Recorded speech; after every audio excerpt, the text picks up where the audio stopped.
acceptable in your sight, O Lord, our strength and our Redeemer. Amen. What do you think of the story we just heard? It seems like one act of unfairness after another. All that third servant wanted to do was to keep his one poor, pathetic talent safe. So why was his master so hard on him? And why, when he took it away, did he give it to the one who already had the most? I have a vivid memory of coming across this parable in a children's Bible when I was young, and being very disturbed by it. At the time, we were living in a poor, depressed mining town in Montana, and I had already seen plenty of evidence that life is not fair, that those who have tend to get more, and that those who don't have tend to get pushed further and further down. But I thought we could expect something better from God. But then, years later, I learned what a talent is, and suddenly this story made sense. In those days, it was a unit of money, and it was the largest unit. A talent was the equivalent of 16 years' worth of paychecks. That third servant might have been given the least, but what he was given was not exactly pocket change. He could have done something with it. He could have done a lot. So why didn't he? Well, he tells us himself, I was afraid. I was afraid, he said to his master, that if I used it, I might lose it, and you would be mad. I mean, I thought about buying some goats. I've always wanted to start a feta cheese business. But you know what can go wrong with a startup. What if the goats got sick? What if nobody liked my cheese? It was too big a risk. And I thought about putting it in the bank. But what if I got robbed on the way? The only really safe thing I could think of to do was to bury that talent in the ground. And so here it is, a little dirty, but safe and sound. It reminds me of something that happened at a Thanksgiving assembly back when our kids were in elementary school. The principal wanted to make this assembly a bit festive. So he asked for a volunteer to come up and sing "Over the River and Through the Woods."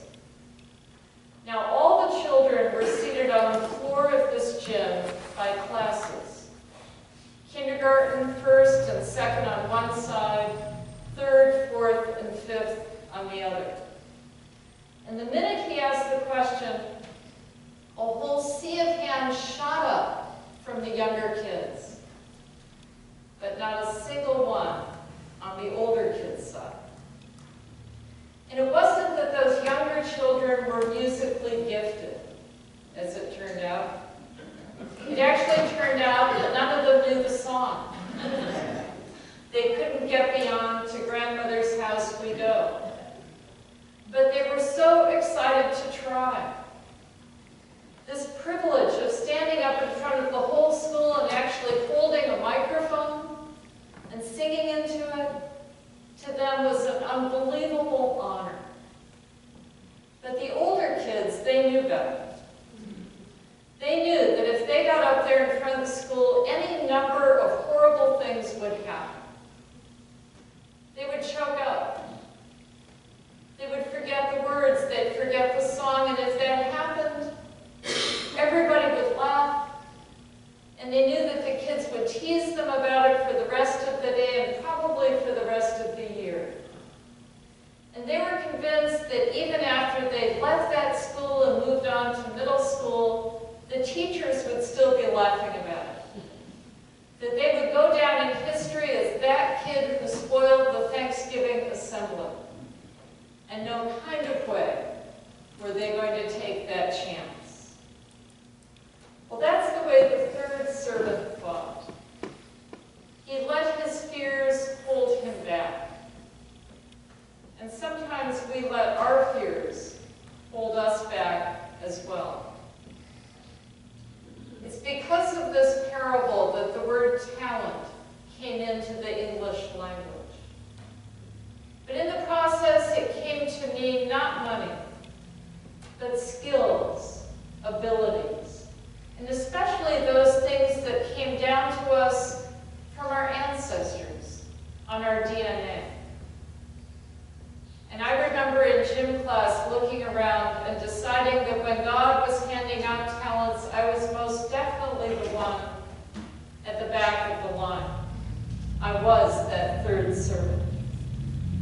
But Jesus deliberately uses that huge unit, talent, to say that what you and I have is not small. We may not have the athletic gifts of a Vanessa or Serena Williams. We may not be able to play the cello like Yo-Yo Ma. We may not be able to sing like Ella Fitzgerald. But what we do have is bigger and more valuable than we know. But Jesus is also saying that our talents, our abilities, are not ours. They were given to us the way the master gave the talents to those servants. They were given to us in trust by God, with the hope that we would do something with them.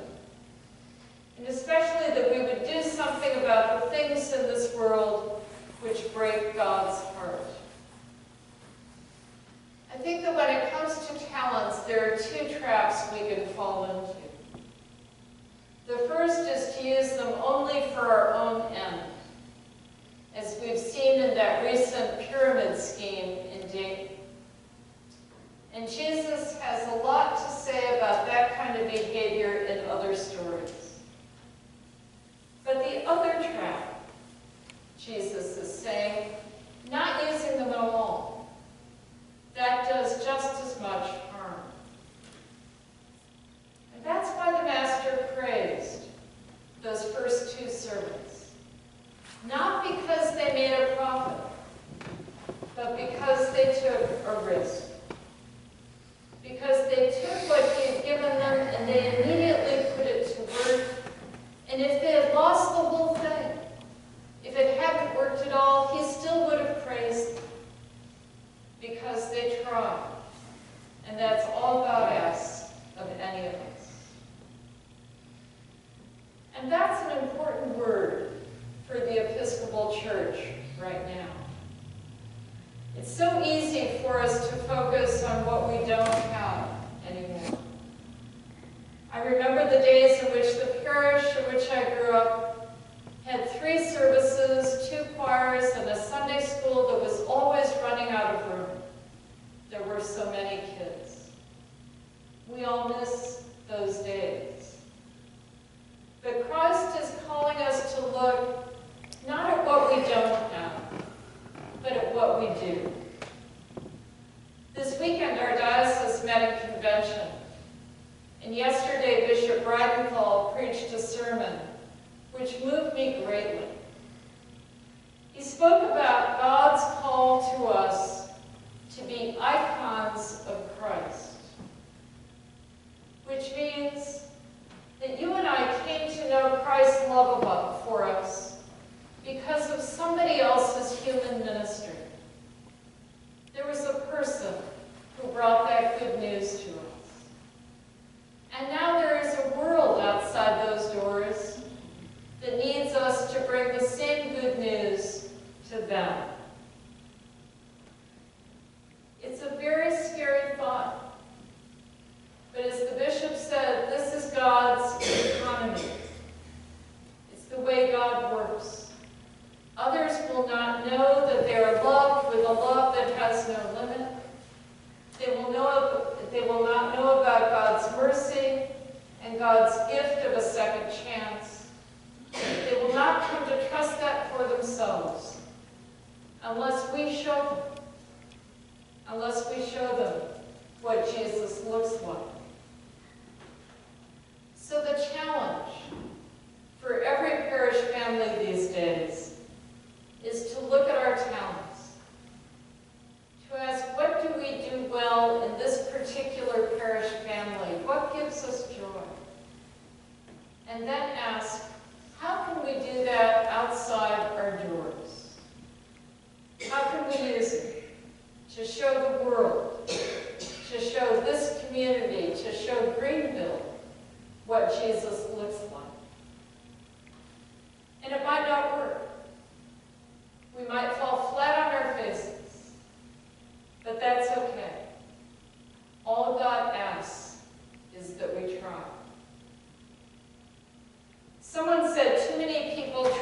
protect God from adventures.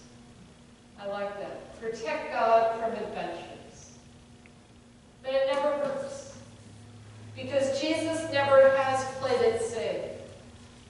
Christ took all his talents, all his gifts of the Son of God, and he risked them right here where you and I are.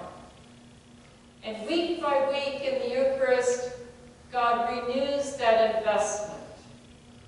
Jesus gives himself to us, gives himself right into our hands. He fills us with his strength. And then he sends us out to share what we are given with hungry souls. You and I are so blessed because we know the unshakable love of Christ. We've experienced the most precious thing in the universe.